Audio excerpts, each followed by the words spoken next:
வந்து பார்த்தீங்கன்னா, ஆஹா. கையிலயும் கால்லயும் இந்த சொராசிஸ் ஸ்டிக்குன்னு சொல்லி சொரேசிஸ். சொல்லியிருக்காங்க. ஓகே. அந்த சொராசிஸ் ஸ்டிக் வந்து பார்த்தீங்கன்னா, அவங்க எவ்வளோ ஹாஸ்பிட்டலுக்கு போய் மருந்து எடுத்து பாட்டாங்க நல்லாவே ஆக மாட்டேங்குது. ம்ஹ்ம்.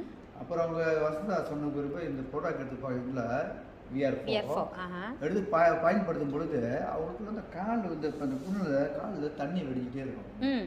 ஆனால் இது எடுத்து பிறகு அது தண்ணி நின்றுச்சுங்க. ஓ! அந்த இடம் காஞ்சும் போச்சு. காஞ்சிடுச்சு. அதே மாதிரி அந்த கையிலலாம் வந்து அவங்களுக்கு வந்து ஒரு மாதிரியா தழும்பு இருக்கும். ம். அந்த தழும்பு கூட இப்போ இல்லாத போயிடுச்சு. அப்போ அவங்களுக்கு வந்து இப்போ அவங்களே இந்த பிஸ்னஸ் செஞ்சு வேகமாக ஓட ஆரம்பிக்கிறாங்க. ஆள்கிட்ட பேச தூங்குறாங்க ஆளுங்கள்ட்ட. நான் என்ன சொல்கிறேன்னாங்க, இந்த பொருள் வந்து நான் பார்த்த வரைக்கும் ஒரு ஒரு இதுக்கு வேலை செய்யலுங்க. எல்லாத்துக்கும் என்னன்னா உள்ள சிஸ்டத்தை சீர்படுத்துது. நம்ம வந்து ஒரு சீக்கிரத்துக்கு போய் குணப்படுத்தல இது. கரெக்ட். ஒரு சிஸ்டத்தை சீர்படுத்துது. சிஸ்டத்தை சீர்படுத்தும் பொழுது எல்லாமே ஆரோக்கியமாக இருக்காங்க. இன்னொன்று கூட என் மனைவிக்கு இந்த இதில் வந்து லீவரில் வந்து சீஸ் இருக்குன்னு சொல்லியிருந்தாங்க. சீஸ் இருக்குங்க, கட்டி மாதிரி இருக்குன்னு சொல்லியிருந்தாங்க. எங்க சார் லீவர்ல? லீவர். ஓகே.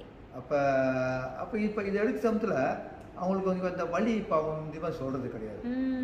அப்ப கரையுது. முந்தி சொல்லுவாங்க வலி இருக்குன்னா இப்போ வலி இல்லை. அது ஒரு நாளைக்கு போய் டெஸ்ட் எடுத்து பார்த்தா தெரிஞ்சுக்கிறோம் ஹாஸ்பிட்டலில். ஆமாங்க சார். ஏன்னா நம்மளோட சயின்டிஸ்ட் ஆராய்ச்சி பண்ணி வெளியாக்குனதே வந்துட்டு இந்த விஆர்ஃபோ வந்துட்டு கட்டிங்கில் உடைக்கிற தன்மை இருக்குன்னு வெளியாக்குனாங்க சயின்டிஸ்ட் ஆராய்ச்சி பண்ணி. மேபி அது உண்மையாக தான் இருக்கும். ஏன்னா வந்து இப்போ நான் கூட பார்த்தீங்கன்னா எனக்கு இந்த ப்ராடக்ட் எடுக்கிறதுக்கு முன்பு காலில் வந்து நரம்புகளில் வந்து மறுக்கும். மறுக்கிறது இப்போ குறைஞ்சி போச்சு. இப்போ நல்லா இருக்குது. இப்போ அதான் சொல்கிறேன், இது ஒரு விஷயம் இல்லைங்க. இந்த ஒரு மருந்து வந்து எல்லா இதுக்கும் குணப்படுத்துது. அப்போ நான் என்ன சொல்கிறேன்னா, நீங்களாம் வந்து தாராளமாக வாங்கி பாய்க்கலாம். பாய்ச்சி பாருங்கள். பாய்ச்சாதான் தெரியும். பாய்க்காத வரைக்கும் ஒன்றும் தெரியாது. கரெக்ட்.